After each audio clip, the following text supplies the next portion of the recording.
Sejahtera untuk kita semua.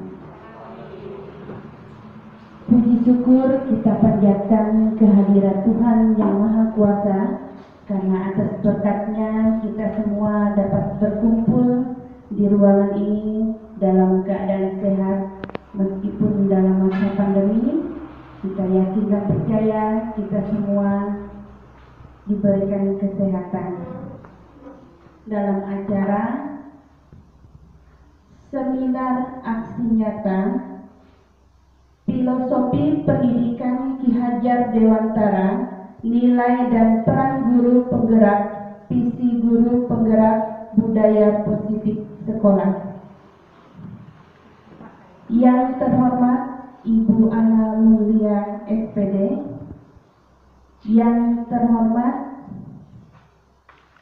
Ibu Siana SPD sebagai pengajar praktik, dan yang saya hormati Bapak Ibu SMA Negeri 1 Sungai Tebelian. Adapun susunan acara pada hari ini, yang pertama doa yang akan dibawakan oleh Bapak Pinus, yang kedua sambutan dari Kepala SMA Negeri 1 Sungai Tebelian, selanjutnya lain-lain. Untuk memulai kegiatan kita pada hari ini, kita akan membuka kegiatan ini dengan doa. Kami persilakan kepada Bapak Pinus. Sungai Tebelian, kami persilakan kepada Ibu Ana Mulia SPD. Baik, terima kasih Bu Kris. Selamat pagi dan salam sejahtera untuk kita semua. Puji syukur kita panjatkan kehadirat Tuhan Yang Maha Kuasa. Kita masih diberikan kesehatan dan kesempatan untuk berkumpul bersama di ruangan ini dalam rangka seminar oleh calon guru penggerak dengan temanya seperti kita lihat di depan seperti itu. Yang saya hormati Ibu Siana sebagai pengajar praktek dan Bapak Ibu Guru SMA Negeri 1 Sungai Tebelian yang saya banggakan. Hari ini kita akan mendengarkan mungkin dari Pak Robert tentang apa saja yang sudah beliau dapatkan dan apa saja yang beliau atau Pak Robert imbaskan, kata pengimbasan kepada kita semua, praktek baiknya yang bagaimana. Nanti Pak Robert akan memberikan kepada kita beberapa hal seperti itu. Kepala SMA Negeri 1 Sungai Tebelian yang saya hormati, Ibu Siana selaku pengajar praktik saya, dan juga Pak Budi walaupun beliau tidak ada di sini. Pak Budi Herijanto adalah fasilitator saya. Pertama-tama izinkanlah saya untuk menyampaikan terima kasih. Pertama, terima kasih kepada Ibu Ana dan juga rekan-rekan SMA Sungai Tebelian yang telah meluangkan waktunya untuk mengikuti kegiatan hari ini. Jadi kita maksudnya untuk kegiatan KBM hari ini kita tiadakan. Apa yang disampaikan oleh Pak Robert mungkin belum bisa diterapkan secara sepenuhnya di sekolah. Ya, memang kalau sampai ke sana perlu saya akui bahwa memang ini kita masih dalam proses pendidikan Ki Hajar Dewantara. Yang kedua, nilai dan peran guru penggerak. 3, visi guru penggerak. Dan yang keempat, budaya positif. Ini sub-sub tema yang terdapat dalam modul 1 yang sudah kami ikuti dalam sepanjang 2-3 bulan. Jadi untuk satu tema ini, per topik, per subtema itu ada 8-9 langkah. Jadi dari kegiatan belajar mulai dari diri sendiri, kemudian sampai kepada aksi nyata. Misalnya untuk yang bagian pertama filosofi pendidikan Ki Hajar Dewantara. Jadi kita mulai dari diri sendiri, merefleksikan tentang pandangan tentang pendidikan menurut saya, dan juga apa perannya atau pentingnya pandangan Ki Hajar Dewantara itu dalam pendidikan konteks zaman sekarang, dan juga bagaimana saya sebagai seorang guru melaksanakannya. Kurang lebih gambarannya seperti itu. Kemudian nilai dan peran guru penggerak, visi guru penggerak, dan juga budaya positif. Nanti kita akan lihat satu persatu. Nah, saya kalau mengikuti kegiatan saya selalu tertarik dengan dua gambar ini. Ada gambar gelas dan juga gambar air mengalir. Ya. Kalau buras saya minjam bahasanya, ditulis di gelas, ada gelas setengah kosong, yang di atasnya apa yang kita perlukan, yang ke bawah itu apa yang sudah kita punya, gitu ya. Kemudian yang di sana air mengalir. Saya suka dengan dua gambar ini. Jadi dalam keyakinan saya bahwa kalau misalnya saya ikut kegiatan dan membuka hati untuk mendengarkan atau mengikuti kegiatan dengan baik, pasti ada sesuatu yang bisa saya terima. Berikutnya Bapak Ibu, saya mulai dengan beberapa kutipan pemikiran Ki Hajar Dewantara. Yang pertama ini yang kita kenal dari dulu, ini merupakan semboyan pendidikan Bapak pendidikan kita, Ki Hajar Dewantara.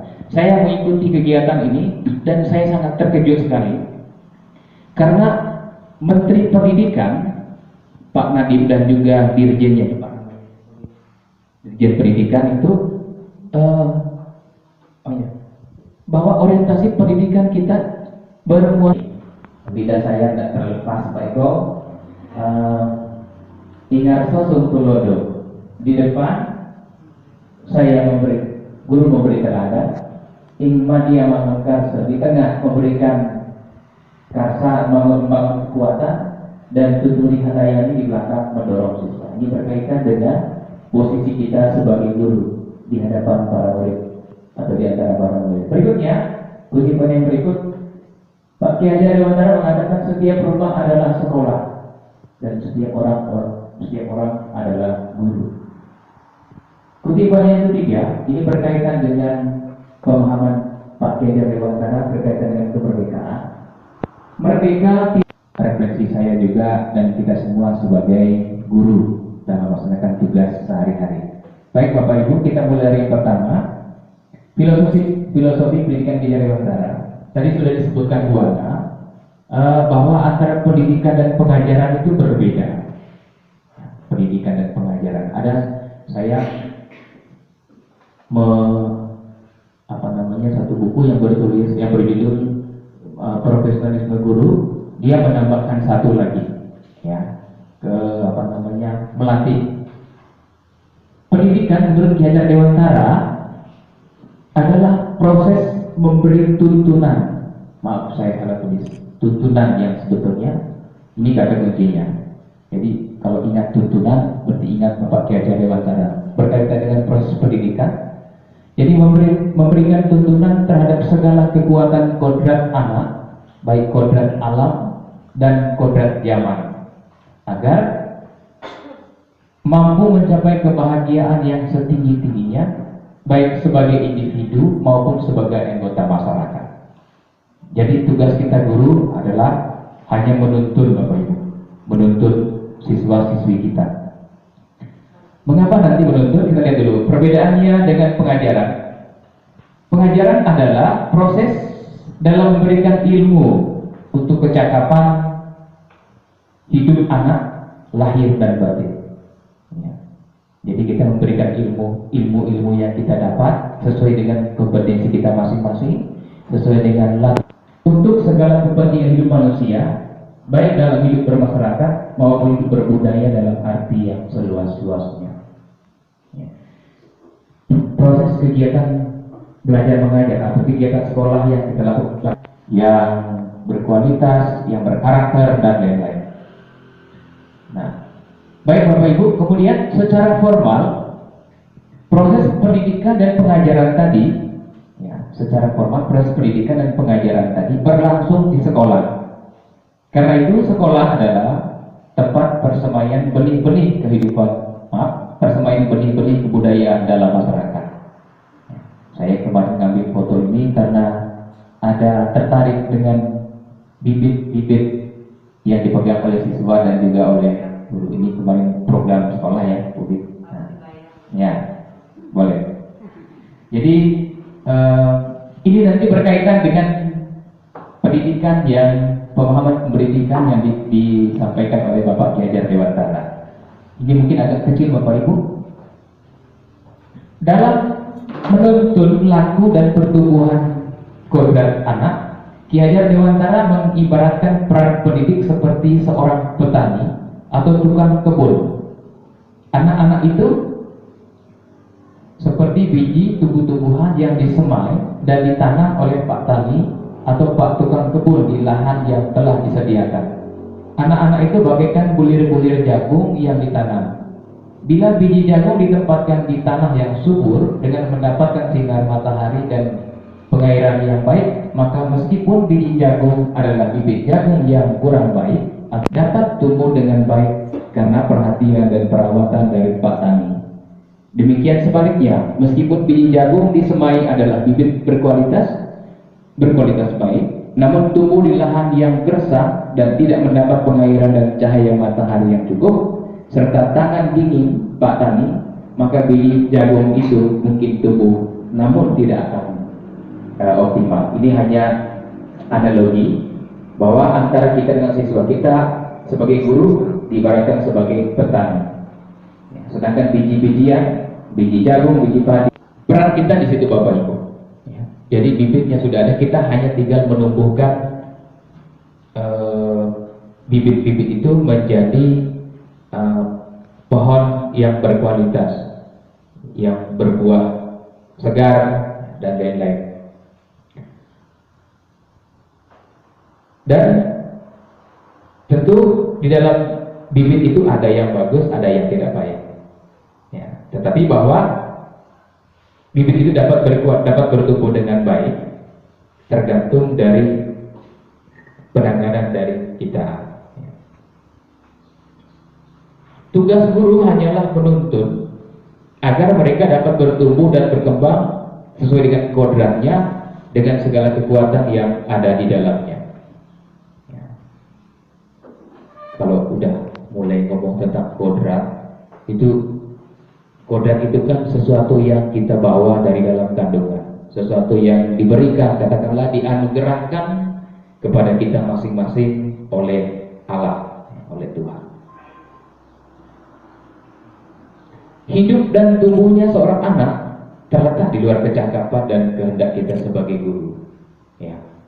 Jadi Bapak Ibu sekalian, kadang-kadang kita di sekolah mungkin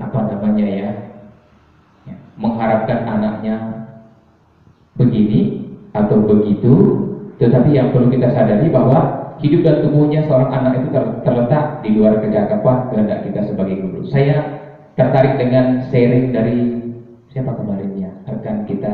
Ada anak-anak kita di sini yang dulu sejak semasa sekolah kelas 10 sampai kelas 12 itu anak yang kita pandang sebagai, katakanlah kita sudah menjudge terlebih dahulu bahwa anak itu pasti tidak akan menjadi baik, menjadi berkembang dalam masyarakat. Ternyata berbanding terbalik.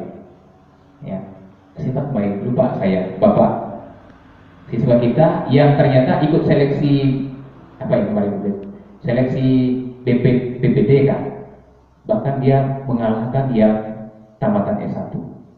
Dia hanya tamat SMA sekolah kita dari sini. Media, jadi hal-hal seperti itu, ya, itu maksudnya.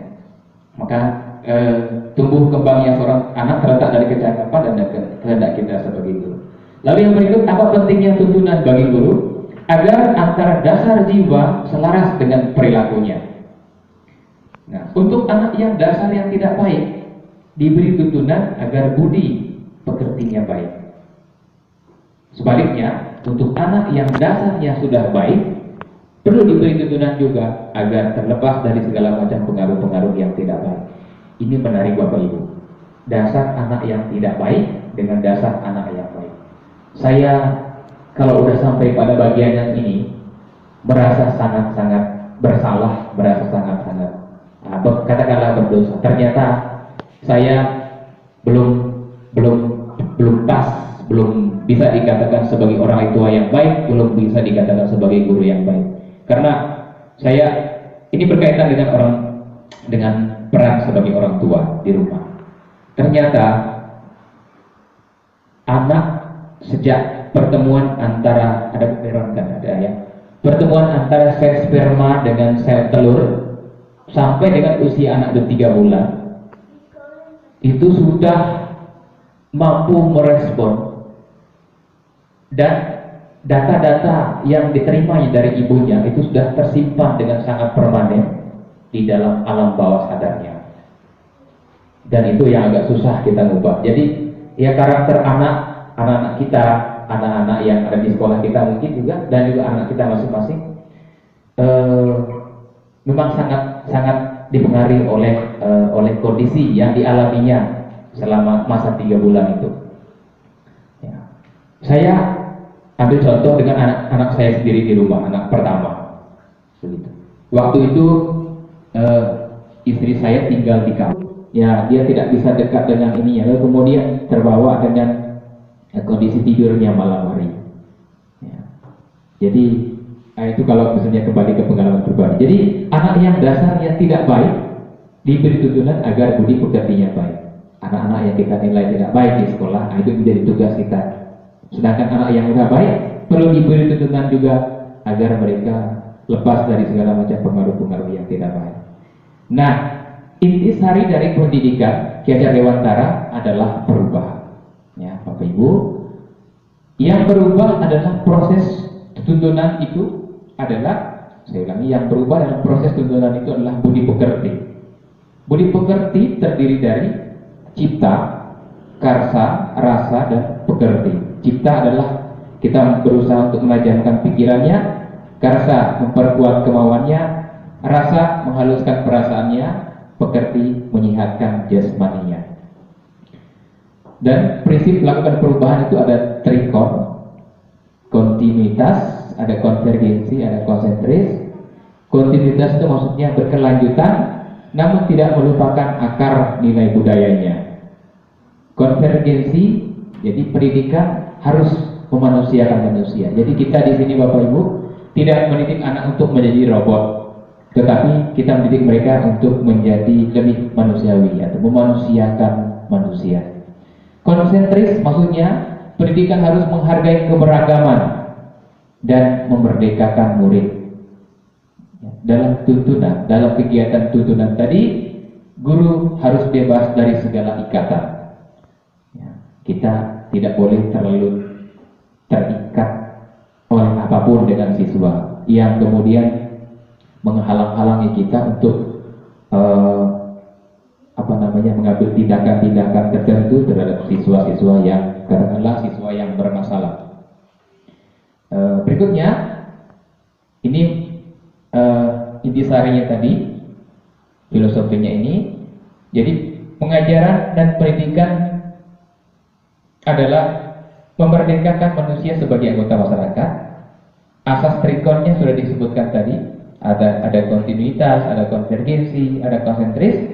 Lalu semboyan pendidikan Pak Ki Hajar Dewantara tadi sudah, ya, ingat susung tulodo, ing madya mangun karso, tuturi handayani. Kemudian ada 3 pusat pendidikan, ada keluarga, kedua itu nilai dan peran guru penggerak. Ini tidak terlalu banyak. Peran guru penggerak nanti kalau misalnya tadi Bu Siana sudah berbicara berkaitan dengan dorongan supaya banyak rekan-rekan kita yang bisa mendaftarkan diri atau mengikuti program guru penggerak ini. Apa perannya? Yang pertama menjadi pemimpin pembelajaran. Yang kedua menggerakkan komunitas praktisi. Yang ketiga menjadi coach bagi guru lain. Yang keempat mendorong kolaborasi antar guru. Yang kelima mewujudkan kepemimpinan murid. Barangkali yang terjadi hari ini adalah poin nomor 2 dan juga nomor 4. Menggerakkan komunitas dan juga mendorong kolaborasi antara kita sesama guru. Dan Bapak Ibu sekalian, dan rata-rata kita semua sudah melaksanakan peran kita, meskipun mungkin predikatnya bukan sebagai guru penggerak, misalnya menjadi pemimpin pelajaran, menggerakkan komunitas praktisi, menjadi coach bagi guru lain, ya, kepada rekan-rekan yang lain, mendorong kolaborasi antara guru. Kolaborasi ini kerjasama yang sangat-sangat penting. Sekolah kita tidak akan bisa berkembang dengan baik tanpa adanya. Kita tidak boleh memberikan hukuman, apalagi hukuman yang tidak sesuai dengan kasusnya, hukuman yang tidak mendidik. Misalnya seorang guru Pak Yere misalnya, guru penjas, hukuman, tapi termasuk atau bagian dari proses pendidikan pelajaran yang dimaksud. Berikutnya, dalam budaya kita, makna kata disiplin dimaknai menjadi sesuatu yang dilakukan seseorang pada orang lain untuk mendapatkan kepatuhan. Kita cenderung menghubungkan kata disiplin dengan ketidaknyamanan. Ini yang terjadi. Disiplin yang dimaksud adalah disiplin diri yang memiliki motivasi internal. Jika kita tidak memiliki motivasi internal, maka kita memerlukan pihak lain untuk mendisiplinkan kita atau dari dalam diri kita sendiri. Ini maksudnya gini Bapak Ibu, tadi sudah disampaikan di awal, dari perintah orang lain, tetapi juga cakap memerintah diri sendiri. Ya. Jadi yang dimaksud dengan disiplin atau merdeka itu adalah harus orang atau siswa harus punya disiplin diri yang kuat. Ya, tetapi untuk menumbuhkan disiplin diri yang kuat bagi siswa kita kan perlu proses. Nah, proses itunya yang harus kita laksanakan. Proses untuk menanamkan disiplin diri pada siswa itu. Itu yang perlu kita usahakan, yang perlu ada, ya, kita mulai di sekolah. Nah, untuk menanamkan disiplin tadi, jadi perlu ada memiliki disiplin diri yang kuat. Mereka melaksanakan aturan sekolah itu bukan lagi karena paksaan dari luar, tetapi lebih-lebih karena mereka menyadari bahwa yang mereka lakukan itu benar, yang mereka lakukan itu baik. Yang mereka lakukan itu baik untuk dirinya sendiri dan juga baik untuk orang lain. Jadi sampai ke sana, sampai ke keyakinan yang seperti itu. Ya, itu tadi motivasi intrinsiknya, bukan karena motivasi dari luar atau motivasi ekstrinsik. Lalu yang berikut, menurut Diana Gosser ada 3 motivasi setiap perilaku manusia. Pertama, menghindari ketidaknyamanan atau hukuman. Ya. Pertanyaan yang muncul dari tipe murid seperti ini, apa yang akan terjadi kalau saya tidak melakukannya? Nah, ini motivasi menurut Diana Gosser, ini motivasi perilaku siswa yang paling rendah. Ya. Jadi dia melakukan sesuatu hanya karena ingin menghindari ketidaknyamanan atau menghindari hukuman. Artinya kan dia belum sampai kepada disiplin dirinya yang tadi itu, belum sampai pada keyakinannya. Yang kedua, motivasi kedua, mendapatkan imbalan atau penghargaan dari orang lain. Ya. Jadi kalau misalnya siswa melakukan sesuatu, ya, hanya karena ingin dipuji, ingin dihargai, ingin diapa-apai oleh orang lain, berarti ini motivasi yang kedua, yang menguatkan disiplin dirinya. Tujuan dari disiplin positif adalah menanamkan motivasi yang ketiga yang tadi yang disebutkan pada murid kita, yaitu untuk menjadi orang yang mereka inginkan dan menghargai dirinya sendiri dengan nilai-nilai yang mereka percaya. Ketika murid-murid kita memiliki motivasi tersebut, mereka telah memiliki motivasi intrinsik yang berdampak jangka panjang, motivasi yang tidak akan terpengaruh pada adanya hukuman atau hadiah. Mereka akan tetap berperilaku baik dan berlandaskan nilai-nilai kebajikan karena mereka ingin menjadi orang yang menjunjung tinggi nilai-nilai yang mereka hargai. Baik Bapak Ibu, berikutnya kita masuk pada keyakinan kelas. Nah, keyakinan kelas ini sebenarnya kemarin saya harapkan setiap kelas ini masalah hari ini, maka bisa kita mulai pada tahun ajaran baru. Atau kalau misalnya ada wali kelas yang mulai mencoba dari sekarang untuk membuat keyakinan kelas ini, silakan dimulai. Nanti kita akan lihat 2-3 bulan ke depan bagaimana respons membuat keyakinan bersama. Apa bedanya dengan peraturan, Bapak Ibu? Kalau peraturan itu hanya sebatas tidak menyentuh sampai kepada keyakinan siswa. Dia hanya masih bersifat katakanlah yang lahiriah. Atau ketika orang membuat aturan, ketika kita melakukan aturan, kadang-kadang aturan itu juga dilanggar oleh siswa. Karena mengapa dilanggar? Karena mereka belum memiliki merasa yakin dengan aturan itu. Mereka belum menjadi bagian dari aturan itu. Maka aturan yang dibuat di kelas itu aturan yang dibuat bersama antara guru, wali kelas dan juga siswa, supaya kita sama-sama berjalan di bawah aturan, di bawah keyakinan yang sama. Nah, di sini penjelasan tentang keyakinan. Keyakinan kelas bersifat lebih abstrak daripada aturan yang lebih rinci dan konkret. Saya kemarin waktu membentuk keyakinan kelas bersama siswa-siswi yang saya ajar, itu mereka juga rada-rada agak bingung bagaimana dibedakan antara peraturan dengan keyakinan. Ketika saya memberikan contoh, ada contoh yang di sini, contoh yang baik, katakanlah misalnya gini, kita ngapain kita kalau mengendarai sepeda motor menggunakan helm? Ya kan? Kalau aturan lalu lintas kan wajib menggunakan helm, atau kita sering biasa melihat Anda memasuki kawasan wajib helm. Nah, kalau wajib artinya kan aturan mewajibkan kita untuk menggunakan helm. Itu aturannya, ya. Bahwa kita menggunakan helm bukan karena keyakinan, ya, tapi karena kita wajib menggunakan helm. Gitu. Nah, kalau sudah sampai pada keyakinan, berarti sudah sampai pada nilai-nilai intrinsik yang ada di balik wajib menggunakan helm tadi. Misalnya apa, Bapak Ibu? Mungkin yang paling itu adalah keselamatan, ya. Nilai keselamatan itu yang lebih umum, lebih universal.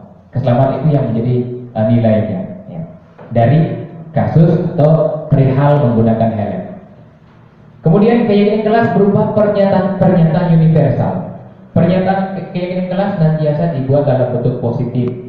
Keyakinan kelas hendaknya tidak terlalu banyak sehingga mudah diingat dan dipahami oleh semua warga kelas. Keyakinan kelas sebaiknya sesuatu yang dapat diterapkan di lingkungan tersebut. Berikut, semua warga kelas hendaknya ikut berkontribusi dalam pembuatan keyakinan kelas lewat kegiatan curah pendapat. Berikut, bersedia meninjau kembali keyakinan kelas dari waktu ke waktu. Nah, ini berkaitan dengan keyakinan kelas, Bapak Ibu. Nah, berikutnya ini yang kami buat dengan siswa saya kelas 11, khususnya yang beragama Katolik. Memang kami tidak punya kelas khusus, tetapi peraturan kelas dan keyakinan kelas yang kami buat ini menjadi, katakanlah, menjadi foto profil di grup saya dengan siswa, ya.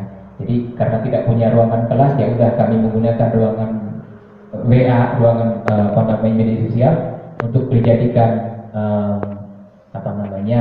supaya baik dapat menyimpan keyakinan ini supaya selalu diingat. Jadi ini hasil kesepakatan dengan siswa. Dan yang paling menarik adalah waktu itu ketika saya jelaskan ini, misalnya menggunakan jenis seragam sekolah sesuai dengan ketentuan sekolah, misalnya gitu ya. Keyakinannya adalah ada disiplin, ada kerapian di sana. Kemudian dilarang melakukan kekerasan. Mengapa? Karena keyakinan terhadap nilai keselamatan dan menghormati orang lain. Tidak mengganggu orang lain, menghormati orang lain dan diri sendiri. Memakai masker, menjaga jarak, cuci tangan. Ini kebetulan masa pandemi aturannya. Jadi keyakinan kelas adalah peduli pada kesehatan kesehatan diri sendiri dan juga keselamatan diri sendiri dan orang lain. Kemudian rela mengantri atau menunggu giliran, ya, Bapak Ibu. Lalu kemudian sabar menghormati orang lain.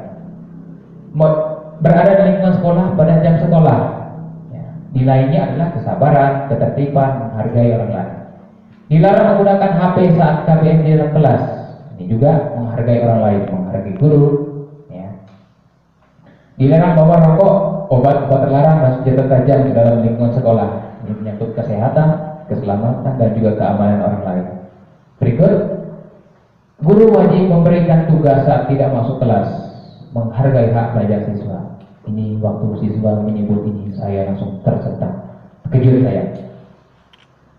Karena memang kalau pengalaman masa lalu, ya apa namanya, kadang-kadang karena sibuk dengan tugas gitu ya, lalu kemudian saking sibuknya jangan lupa dengan apa namanya tugas utama. Jadi ada siswa yang menyampaikan ini. Guru wajib memberikan tugas saat tidak masuk kelas karena menghargai hak belajar siswa. Akhirnya kami tulis ini, dan Bapak Ibu memang mungkin dampaknya belum terlalu ini, karena katakanlah mungkin masih baru, masih proses.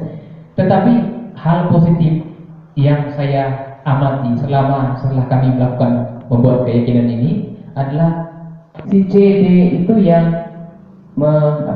menegur kawan supaya dia ya belajar untuk mendengarkan teman. Nah, itu hal-hal positif yang saya alami dengan siswa. Kalau yang lain mungkin masih jauh dari sempurna, terutama berkaitan dengan seragam. Seragam hari pertama, jam-jam pertama masih rapi, jam terakhir nanti sudah mulai. Nah ini, tapi itu hal yang bagian dari proses kita, Bapak Ibu. Lalu yang berikut, 5 kebutuhan dasar manusia. Kebutuhan yang pertama adalah bertahan hidup. Ya. Tadi saya singgung satu contoh siswa yang berebut makanan dengan kawan. Ini karena dorongan kebutuhan ini, bertahan hidup. Jangan-jangan dia merebut makanannya karena dia sedang lapar. Itu Bapak Ibu. Jangan-jangan seperti itu. Tapi kan kita belum pernah galinya sampai ke sana. Kebutuhan yang lain kesenangan. Kebutuhan yang berikut kebebasan, kebutuhan penguasaan, cinta dan kasih sayang.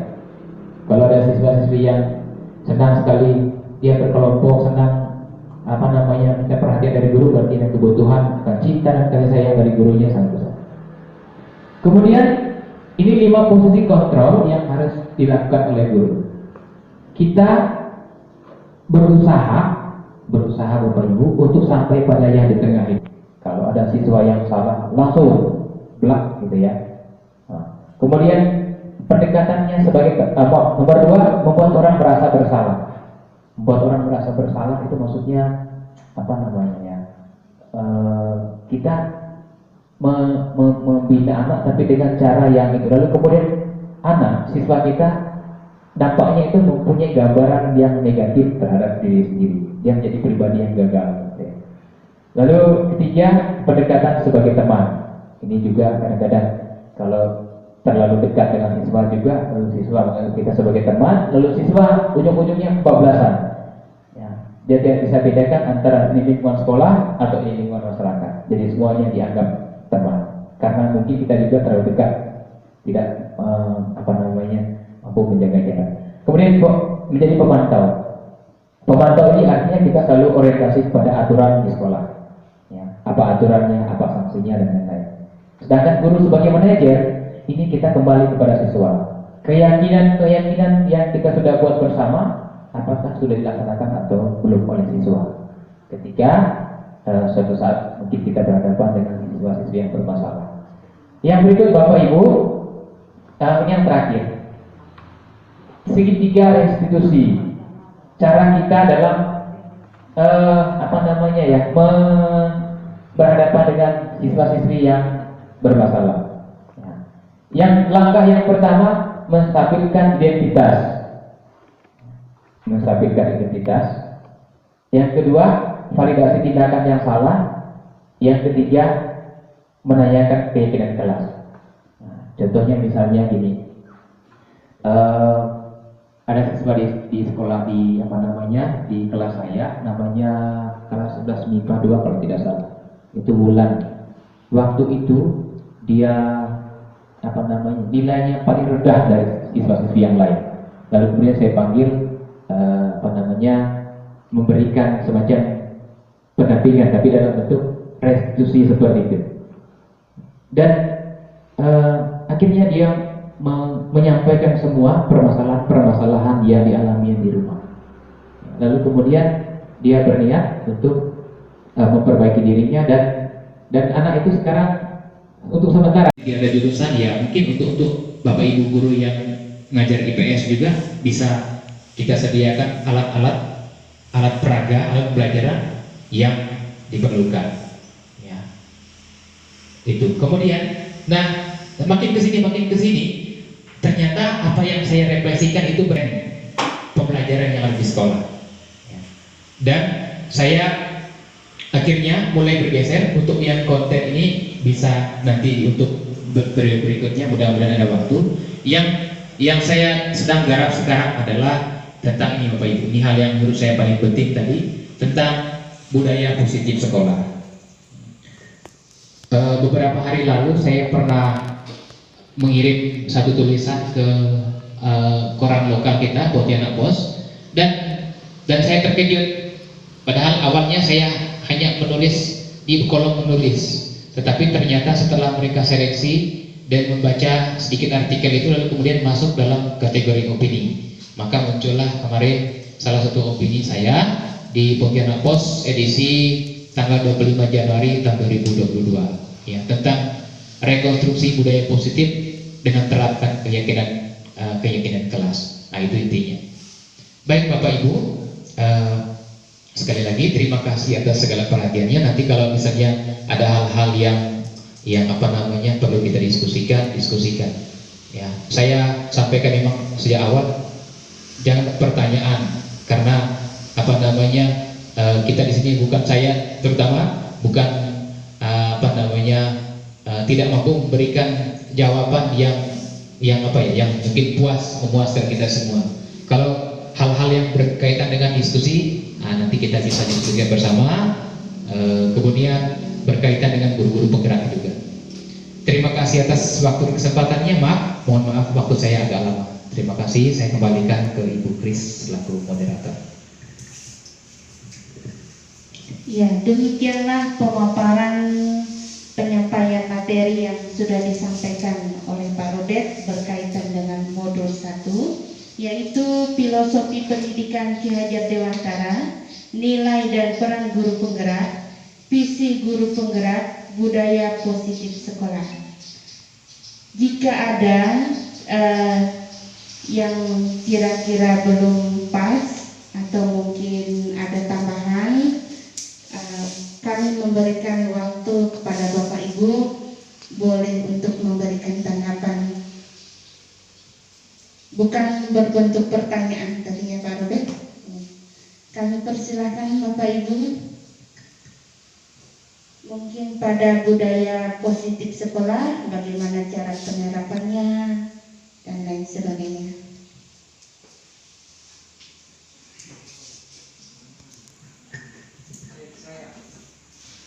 Ya, baik, kami persilakan kepada Bapak Hermanus Mangku.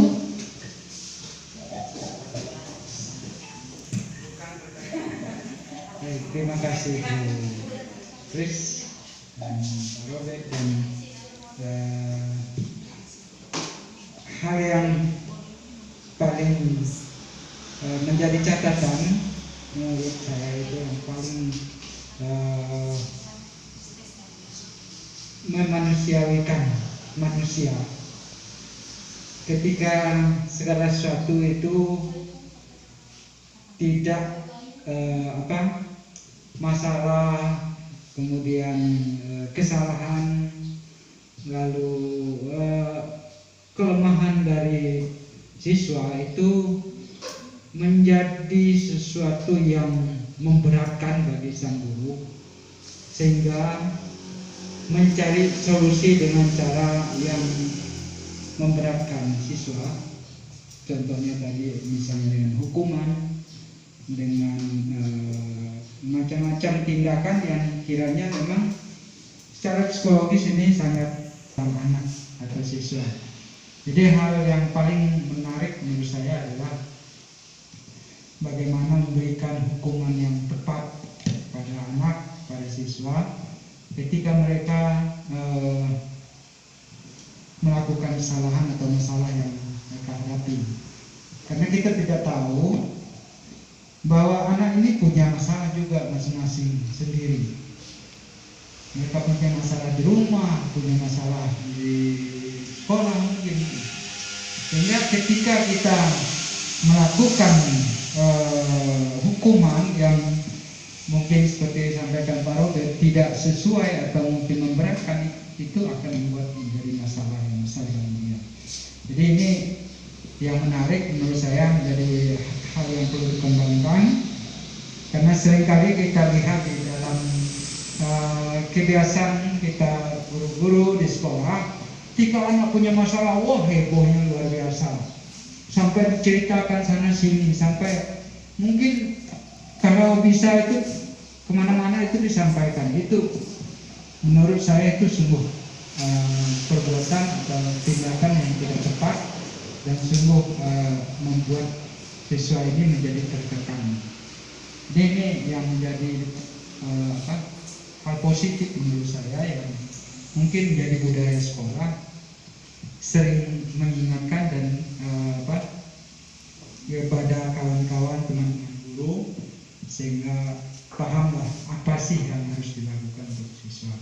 Demikian, terima kasih.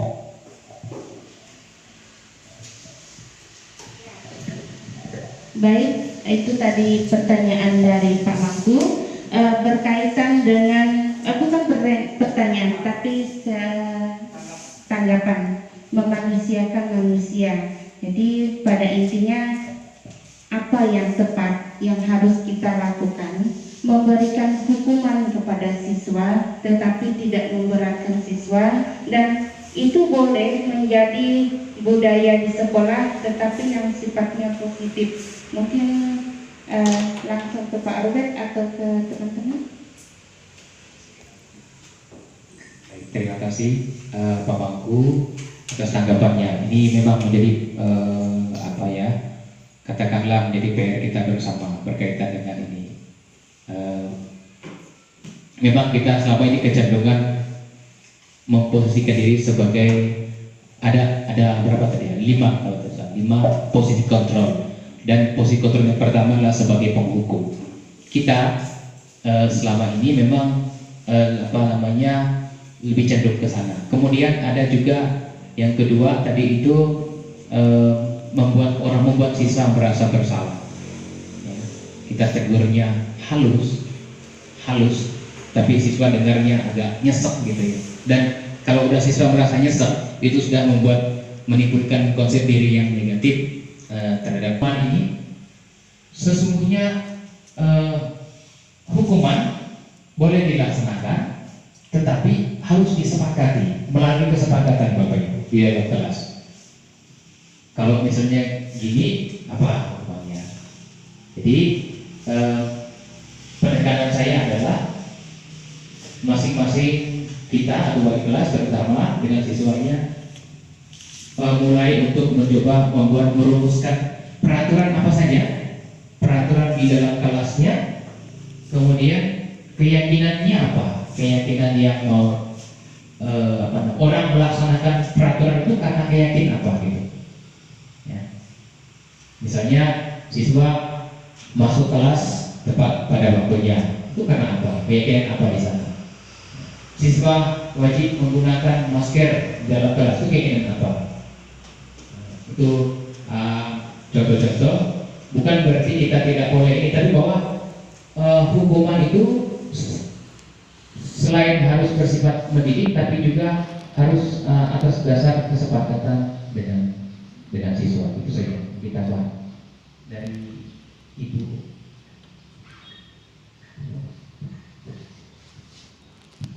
Iya Bapak Ibu, memang untuk budaya positif ini sebaiknya memang kita bangunnya bersama. Jadi Bapak Ibu memang sosialisasi diseminasi yang Bapak Robert hari ini itu intinya adalah mau mengajak Bapak Ibu untuk mengenal bagaimana perubahan yang harus kita lakukan supaya nanti akan tercipta paling tidak budaya positif yang kita laksanakan di sekolah. Jadi penciptaan budaya positif itu memang kita harus bangun bersama dengan murid. Jadi jangan dari kitanya yang menentukan, kemudian peraturan itu menjadi sebuah momok bagi siswa. Jadi mereka ketakutan, bukan menyadari bahwa itu memang perlu dilakukan. Nah, jadi kita mulai membangun budaya positif itu harus dari kesepakatan yang kita buat bersama dengan siswa. Kemudian kesepakatan itu nantinya akan menjadi keyakinan bagi mereka untuk bisa melaksanakan, ya kalau kita bilang itu peraturan, tapi bagi mereka itu adalah keyakinan. Nah, ini adalah budaya positif yang kita usahakan bisa tercipta di lingkungan sekolah kita.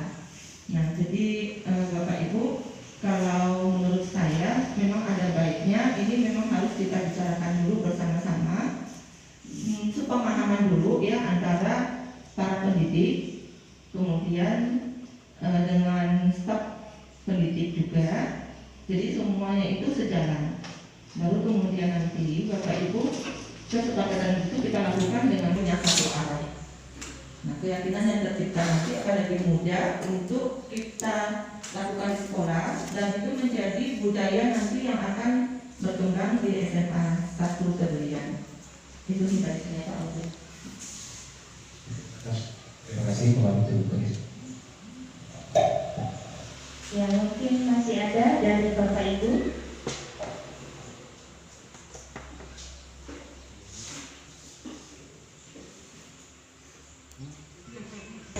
Oke, Bapak Ibu, kalau melihat tayangan yang disampaikan oleh Pak Dubes, bagaimana?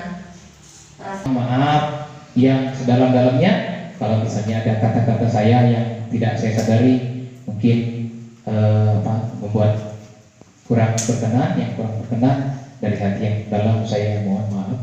Dan sekali lagi terima kasih kepada Ibu Ana yang saya merasakan dukungan yang luar biasa dari beliau.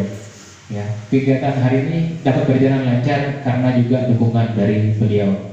Dari kemarin persiapan ini, gitu ya, kayak meja, lalu kemudian bunga-bunga dan lain sebagainya.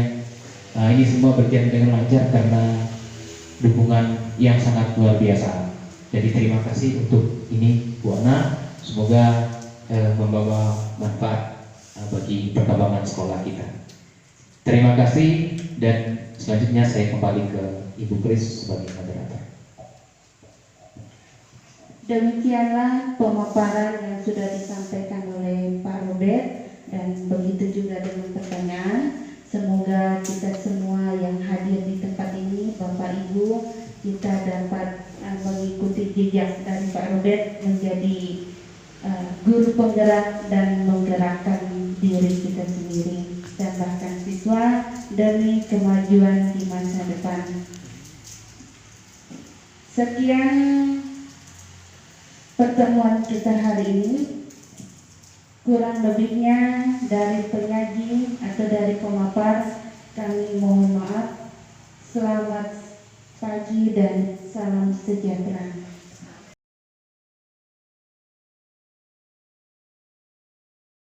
Sampai sekarang kalian pasti selalu dihadapkan dengan aturan-aturan sekolah, kan? Kadang-kadang siapa Bapak mau minta yang biasa melanggar aturan atau mau? Sebelum sampai ke sana, saya mau nanya dulu satu. Siapa namanya? Kalau Bapak nanya apa itu aturan?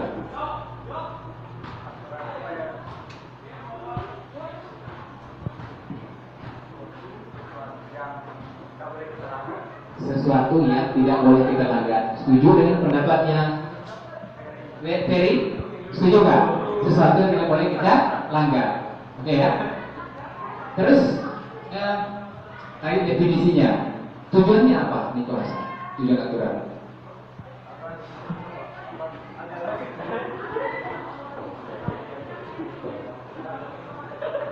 Tujuannya apa? Ada yang bisa bantu? Bantu Niko. Tujuan aturan apa? Agar di sekolah tidak bisa Bisa sebut sebutkan satu contoh aturan. Satu contoh aturan. Angkat tangan. Doni? Dilarang merokok. Baik.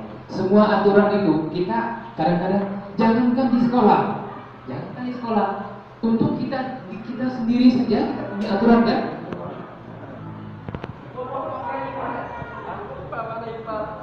Tata surya itu bisa eksis karena apa? Ada aturan. Ada aturan. Oke, baik. Nah, hari ini Bapak mengajak kalian untuk menyusun kesepakatan dan keyakinan kelas kita sebagai siswa yang beragama Katolik. Kita mulai dari kelompok kita dulu. Ya. Karena seperti ini. Karena yang terjadi selama ini bahkan dari SD, SMP sampai dengan saat ini ya. Aturan yang dilakukan dibuat oleh sekolah kadang-kadang sering karena si B-nya tidak mau dia dikontrol sama orang lain. Ya, paham ya? Jadi menyusun kesepakatan dan keyakinan kelas. Nah, saya baru mengajak kalian untuk untuk melihat hari ini apa sih perbedaan aturan dengan keyakinan kelas. Kalau yang ada selama ini dari SD sampai dengan SMP, SMA, bahkan di tempat kuliah, yang ada itu adalah hanya yang ada aturan, tidak nyampe ke keyakinan kelasnya. Nah, kita melihat hari ini perbedaannya apa sih? Peraturan dan keyakinan kelas itu. Ya, jadi mengapa tidak peraturan saja? Mengapa harus keyakinan kelas? Kita lihat. Contoh peraturan. Bisa dibaca itu? Bisa. Contohnya, coba baca dulu, buat. Mengapa kita memiliki peraturan harus menggunakan helm bila mengendari kendaraan roda 2? Ini peraturan ya. Jadi orang harus menggunakan helm pada saat menggunakan kendaraan. Jangan lupa kendaraannya, kendaraan roda 2. Aturan yang berikut. Mengapa? Ini contoh aturan ya. Jadi aturan sekolah mengatakan siswa atau guru wajib menggunakan masker, wajib menggunakan cuci tangan, wajib menjaga jarak. Itu aturannya. Aturan yang berikut. Mengapa kita memiliki peraturan? Misalnya harus datang sekolah tepat waktu. Ini aturan-aturan umum yang biasa terjadi selama ini dari SD bahkan sampai dengan saat ini. Dan ini aturan yang sering kita lihat, sering kita hadapi. Ya. Dan kita jujur saja, sekolah pun harus terbuka bahwa memang kita selama ini hanya sampai ke sini. Apa? Kalau apa? Kalau jatuh selamat. Setuju kan pendapatnya?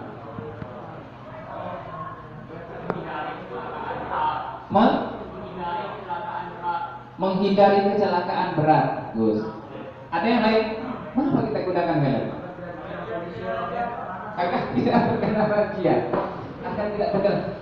Bapak melihat, sekarang kita lihat jawaban dari kalian, suara Bapak kuat ya. Jawaban dari kalian itu macam-macam dan berbagai macam motivasi. Ada yang mengatakan tadi takut razia, ada yang mengatakan biar menghindari apa tadi belakang itu kecelakaan berat. Apalagi yang lain? Panas.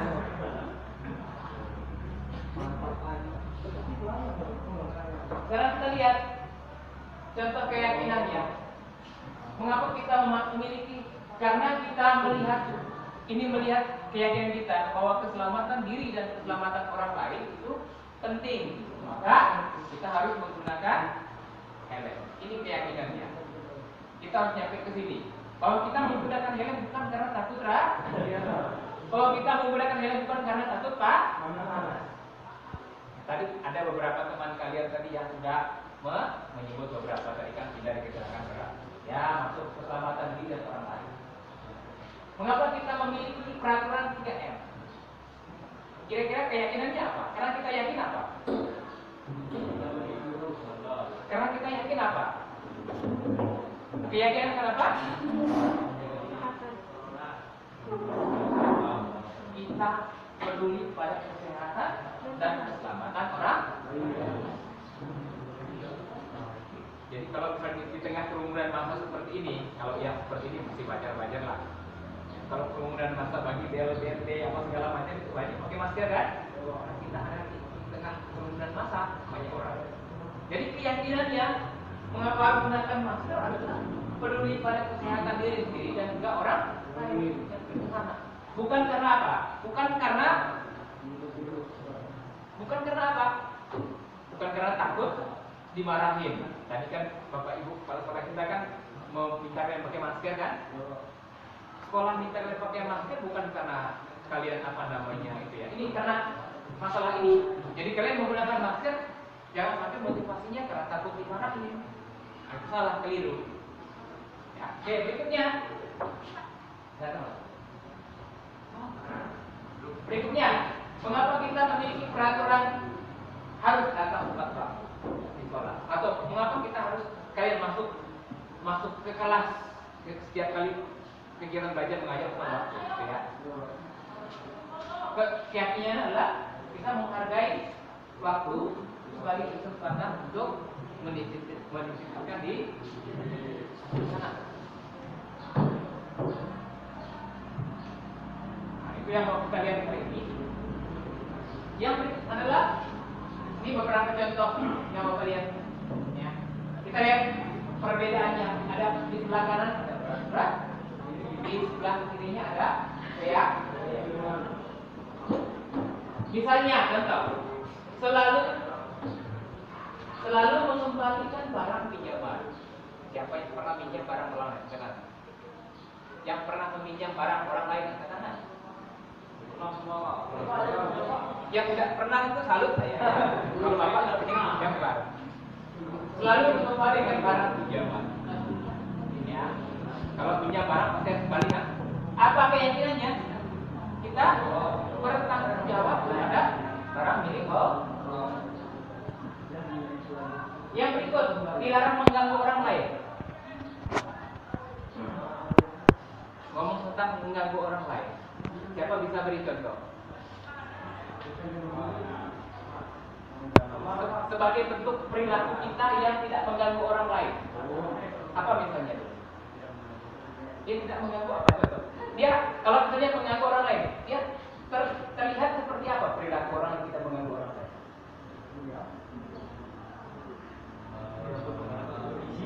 Terlihatnya seperti apa, kita dengarnya seperti apa, dan apa? Contoh yang paling konkret apa? Tidak mengganggu orang lain. Kalau misalnya temannya mungkin lagi membaca atau lagi apa gitu ya.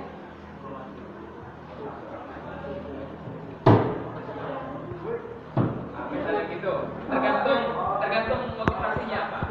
Kamu mau gurau atau apa gitu. Dan jangan sampai kalian gurau kawan tuh lihat kawan-kawannya mau digurau atau enggak. Ya. Ada teman-teman kalian yang lagi beribadah atau berpuasa, kan? Apalagi yang lain, jangan mengganggu orang lain. Yang laki-laki jangan mengganggu yang orang mengganggu dalam arti yang berlebih. Kalau dalam batas konteks gurau. Terus yang perempuan juga jangan minta diganggu. Paham maksud Bapak? Paham? Nah, misalnya aturan yang lain, hadir di sekolah 15 menit sebelum pembelajaran dimulai. Menghormati orang lain, menghormati komitmen pada tujuan. Dilarang melakukan kekerasan. Contohnya apa kekerasan di sekolah?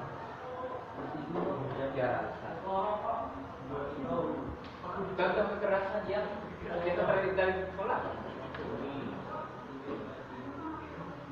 Bully kekerasan fisik apa psikologis? Semuanya, keduanya. Ya, apa yang ini?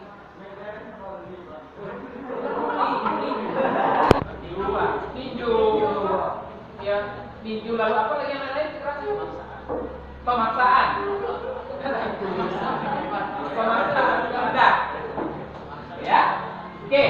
Lalu berikutnya aturan. Rela berganti atau menunggu giliran. Pernah menghadapi ngantri enggak? Ngantri di mana? Pom bensin. Ngantri di mana? Ngantri di kamar, di toilet. Bergiliran. Menunggu giliran. Apa keyakinan kita di sana? Ini kesabaran dan menghormati orang lain. Ya. Lalu memakai masker, cuci tangan dan menjaga jarak. Keyakinan nilai ini adalah kesehatan dan selamat. Senyum, sapa, saling menyapa, saling salam. Karena apa? Keyakinannya apa? Saling menyayangi. Sekarang perbedaannya mana? Perbedaan yang ini. Yang kalau yang ini yang apa namanya bersifat khusus. Kalau yang ini katakanlah ini adalah nilai-nilai atau keyakinan yang mau kita jalankan bersama. Ya, paham ini? Paham ya? Aturannya apa? Kita membuat aturan seperti apa di kelas kita? Ataupun mungkin dalam konteks sekolah juga boleh. Ya. Lalu kemudian nilainya apa? Ya. Ada pertanyaan? Ada pertanyaan? Silakan bertanya. Mungkin yang lebih praktis tadi mungkin ini, yang contoh yang itu tadi. Mengapa kita menggunakan helm tadi? Ini peraturannya menggunakan helm, tapi ini keyakinannya. Kita harus sampai ke sini. Ada pertanyaan? Tidak ada pertanyaan. Baik, kalau tidak ada pertanyaan, sebelum kita masuk untuk membuat peraturan bersama, membuat kesepakatan kelas, ya. Ada satu dua hal yang Bapak ingin sampaikan dulu sebelum itu. Kemarin Bapak ada menyampaikan link kepada kalian berkaitan dengan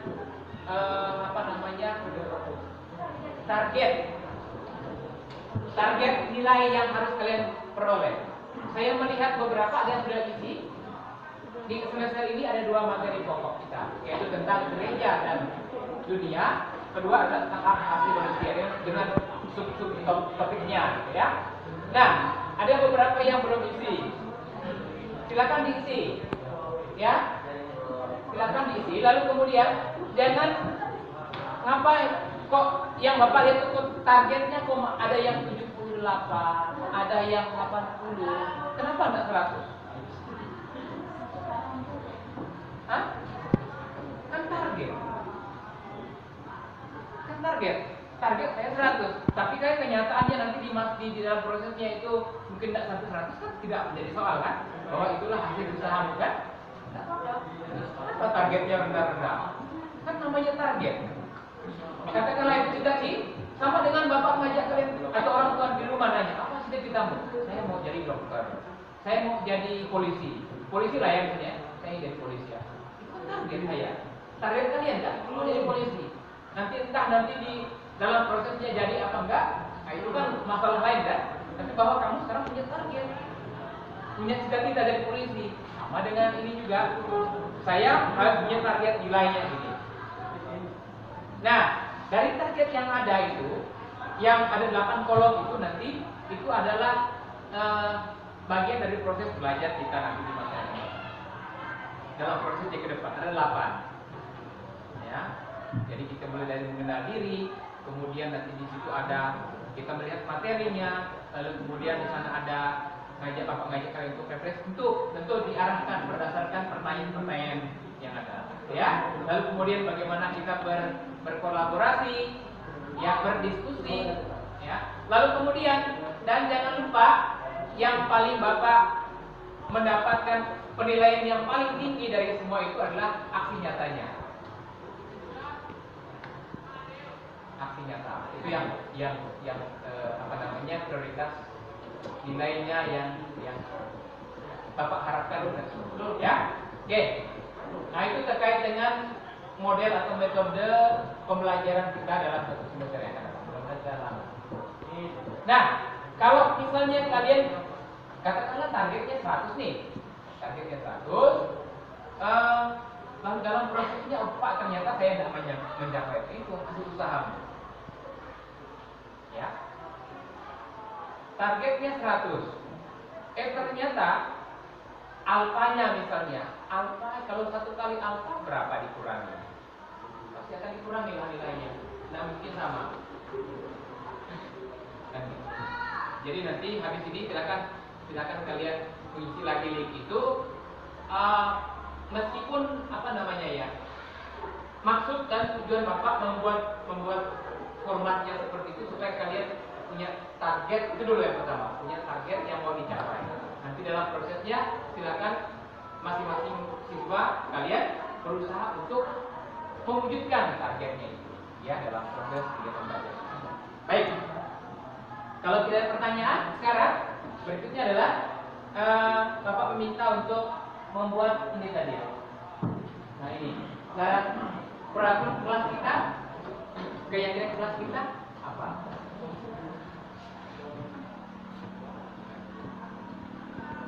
Ada yang bawa berpoin? Masing-masing ada bawa berpoin? Ada. Oke. Kalau masing-masing ada berpoin sekarang, silakan buatkan seperti ini. Buatkan seperti ini, masing-masing orang silakan buatkan tabel peraturan kelas apa. Cukup satu siswa cukup 2 saja. 2 aturan. 2 aturan dan 2 keyakinannya apa gitu.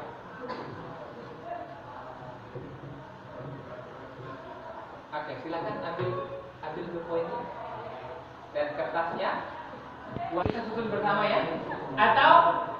Atau alternatif yang kedua, ada enggak yang bisa kalian tambahkan dari yang ini?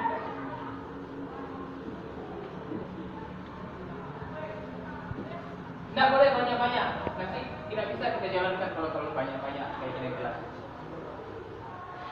Apa yang kita kurangi, apa yang kita tambah dari ini?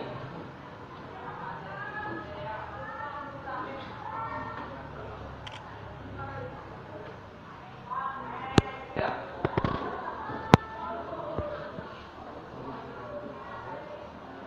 Ada?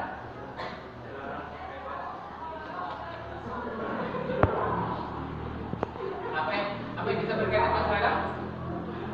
Aturannya apa?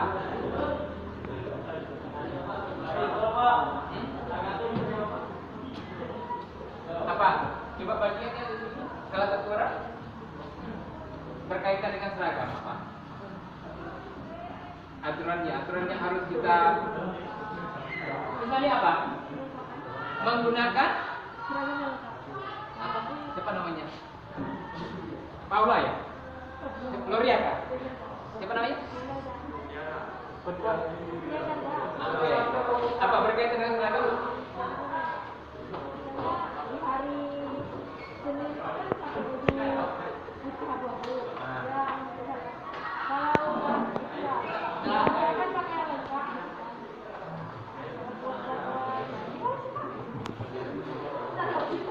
Oke, itu aturan sekolah kan? Senin, Selasa, dia baju putih abu-abu, Rabu, Kamis, batin, cuma Sabtu, Rabu. Berarti kita buat aturannya gimana?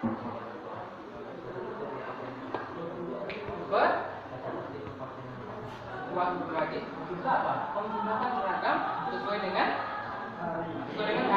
hari yang ditentukan. Keyakinannya apa? Bisa minta tolong, ada yang punya poin nggak? Apa tadi? Enggak. Seragam. Keyakinan kita dengan aturan juga apa? Apa?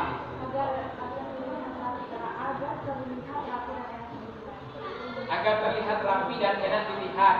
Apalagi yang lain? Agar rapi dan keyakinannya boleh. Rapi dan disiplin.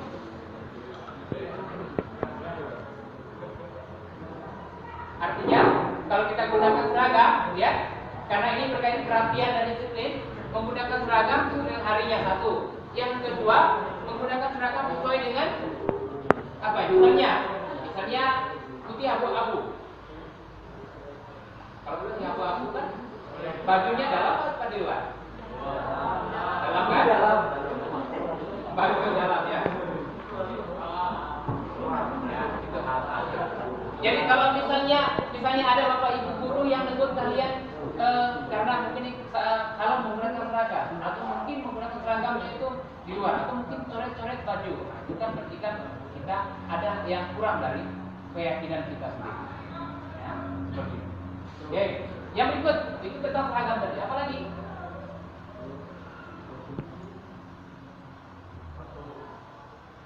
Ngomong dalam kelas karena berulang rambutnya dia.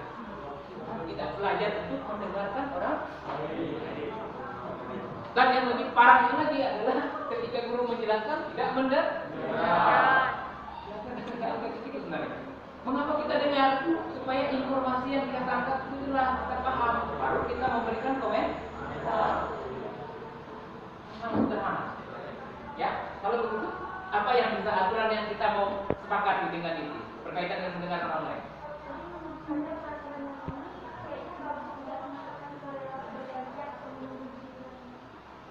Rela bergantian?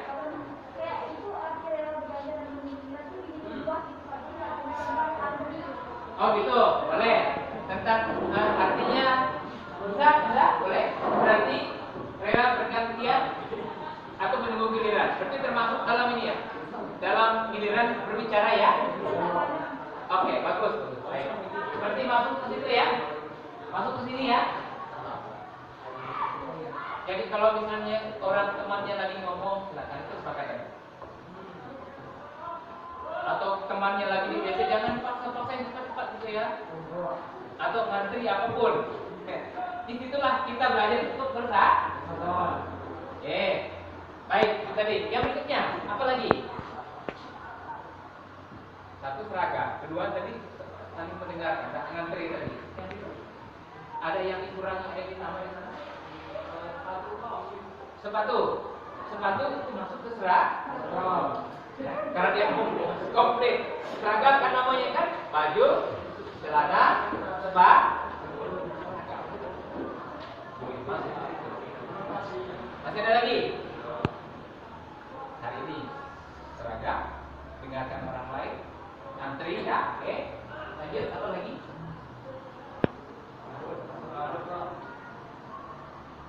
Artinya kalau misalnya tidak ada yang kita kurangi, tadi kita ditambah ya. Di situ ada yang perlu kita tambah, silakan ditambah. Apa misalnya? Untuk kelas kita mulai dari kelompok kita dulu yang pertama.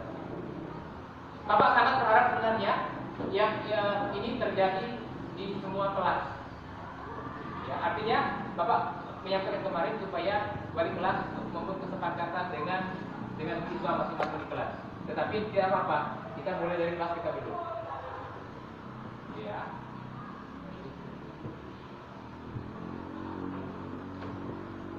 Berharap berikutnya itu nanti bisa bersamaan dengan pamangku. Nanti Bapak ngajak pamangku untuk semua kelas 10, kelas 11 dan kelas 12. Tapi untuk kali ini kita bisa mulai dari kelas kelompok kita. Tadi udah itu rela pergantian giliran tidak. Tentang seragam, tentang hadir atau ada di sekolah pada jam sekolah. Singkatnya seperti itu saja kan?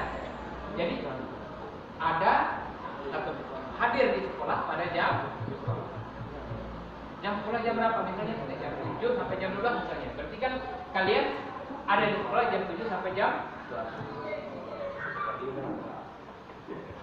Keyakinannya apa?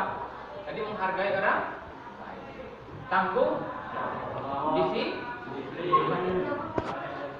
Gabungkan ke sini. Nanti ini kita ubah format bahasanya. Jadi di sini nanti berada di lingkungan sekolah pada jam sekolah. ada di lingkungan sekolah pada jam sekolah.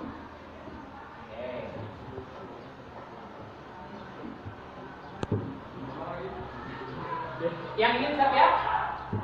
Siap ini? Selalu mengembalikan barang di oke, tetap pakai ya. Dilarang mengganggu orang lain. Pakai? Tetap dipakai? Pakai ya. Ini tadi udah. Dilarang melakukan tindakan kekerasan. Pakai ya? Pakai. Oke, nanti kalau kita pakai lagi. Rela berkat kita juga. Memakai dia wajib dalam kondisi seperti ini. Ya, memakai masker. Ya, artinya bahwa dalam pelaksanaannya kita harus menyesuaikan dengan kondisi. Kalau kalian lagi tidur sendiri di kamar kan nggak boleh, nggak juga harus wajib pakai masker kan? Siapa yang tidur sendiri di kamar pakai masker? Siapa? Maksudnya kan gini, ketemu sama bapak ibu gurunya, selamat pagi pak, selamat pagi bu, ya. Ataupun dilihat dari ibu gurunya juga, atau bapak ibu gurunya juga kan? Seperti itu. Ya, karena ada keyakinan bahwa saling menyayangi antara warga guru dan siswa. Ya. Masih ada yang lain enggak?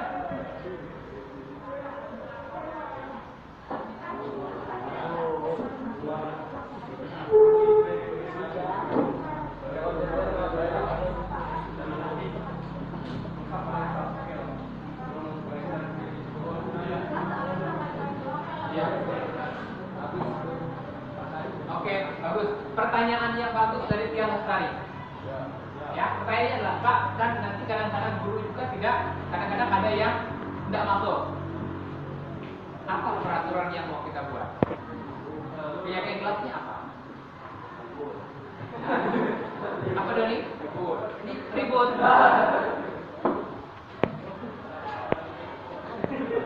Apa peraturan yang kita buat? Kalau misalnya bapak ibu gurunya mungkin tidak masuk,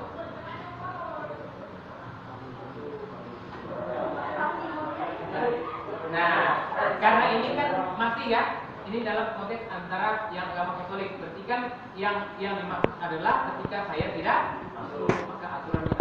Nah untuk ke depan ini kalau misalnya bapak tidak masuk, karena terus terang saja, terserah bapak sampai dengan bulan Agustus ya masih melaksanakan mengikuti proses pendidikan agar bapak menjadi lebih baik, karena itu yang menjadi lebih baik, dan juga bapak mengharapkan juga kalian semua siswa-siswi saya juga menjadi lebih kan itu intinya.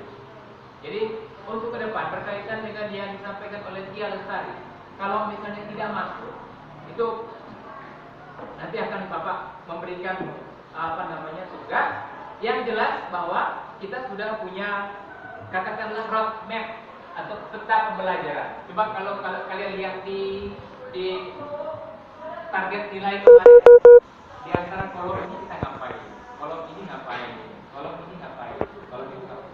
Kalau misalnya bapak tidak masuk, kalian silakan berdasarkan